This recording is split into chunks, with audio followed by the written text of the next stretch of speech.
Oke, Assalamualaikum warahmatullahi wabarakatuh. Perkenalkan saya Yong Herusanto, saya dari Prodi Informatika. Pada pertemuan kali ini adalah pertemuan yang saya tujukan untuk ujian tengah semester, yaitu tentang organisasi komputer dan arsitektur komputer. Jadi langsung kita simak ya. Apa itu komputer? Jadi komputer itu berasal dari bahasa Latin yaitu computare yang mengandung arti menghitung. Jadi segala suatu hal yang terkait dengan proses menghitung dulu kita artikan secara simpel yaitu uh, istilah dari komputer ya.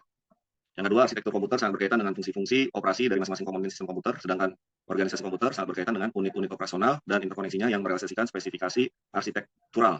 Jadi kalau arsitektur komputer itu lebih terkait dengan atribut-atribut yang uh, yang menyusun dari komputer itu tersebut.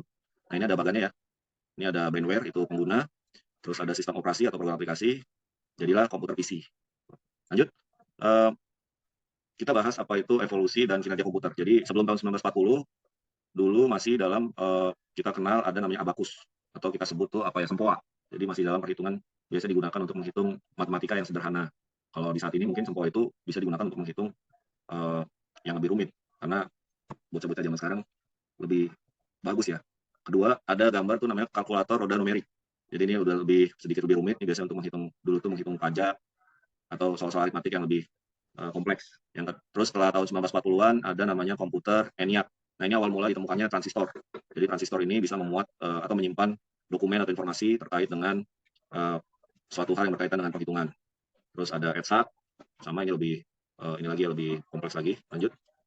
Terus di komputer generasi kedua itu pada tahun 1959 sampai 1964 penemuan transistor sangat mempengaruhi perkembangan komputer. Transistor menggantikan tabung vakum di televisi radio dan komputer. Akibatnya ukuran mesin-mesin elektrik berkurang drastis. Transistor mulai digunakan dalam komputer mulai pada tahun 1956. Penemuan lain yang berupa pengembangan memori inti magnetik membantu penghematan komputer generasi kedua yang lebih kecil, lebih hemat, lebih dapat diandalkan, dan lebih hemat energi dibanding para pendahulunya. Nah, ini ada contohnya itu komputer di DEC PDP 8 ya. Kemudian ada komputer generasi ketiga dari 1964 sampai awal 80-an. Itu kemajuan komputer generasi ketiga lainnya adalah penggunaan sistem operating system yang memungkinkan mesin untuk menjalankan berbagai program yang berbeda secara serentak dengan sebuah program utama yang memonitor dan mengkoordinasi memori komputer. Nah, makin awal 80-an sampai bisa juga dikatakan 2000-an lah ya, itu ditemukan lagi namanya ULSI atau Ultra Large Scale Integration. Ini meningkatkan jumlah tersebut menjadi jutaan kemampuan untuk memasak sedemikian banyak komponen dalam satu keping yang berukuran setengah keping uang logam, mendorong turunnya harga dan ukuran komputer. Jadi dengan ditemukannya ULSI ini dapat membuat komputer yang lebih kecil, lebih bisa digunakan personal ya. Jadi ini bisa disebut juga tuh ada PC kan personal komputer. Jadi kita bisa gunakan secara pribadi, tidak seperti pendahulunya yang biasa digunakan untuk skala industri. Tapi makin ke sini di generasi keempat kita sudah mengenal personal komputer. Jadi kita bisa gunakan secara langsung di rumah, di kantor, di sekolah. Nah, akibatnya jumlah PC yang digunakan pada saat itu melonjak dari 2 juta di tahun 1941 menjadi 5,5 juta. Terus pada masa sekarang kita mengenal IBM, ada Pentium 2, Pentium 3, 4, bahkan kalau sekarang tuh udah zamannya kalau Intel tuh i7 atau i9 bahkan ada. Terus ada dari AMD ya. Kalau AMD itu ada Ryzen. Ini ada penggunaan Palm tablet ya. Nah, di sini generasi komputer makin lebih kecil, lebih ringkas, lebih efisien, dan lebih mudah untuk dibawa kemana-mana. Lanjut. Generasi kelima.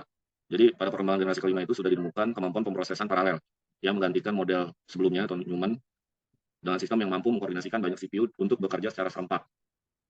Ini bisa disebut teknologi superkonduktor yang memungkinkan aliran elektrik tanpa ada hambatan apapun yang nantinya dapat mempercepat kecepatan informasi. Dengan adanya kecepatan informasi ini, jadi komputer bisa melihat pattern-pattern atau pola-pola tertentu, dan bahkan untuk sekarang ini bisa mengambil sebuah keputusan. Kita bisa sebut saja AI ya, Artificial Intelligence. Komputer mampu ketika kita menanyakan suatu hal, permasalahan, dia mampu untuk menjawab dan mengambil keputusan pada kondisi-kondisi tertentu yang sudah diprogram.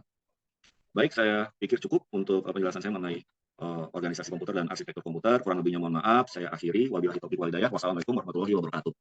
Terima kasih.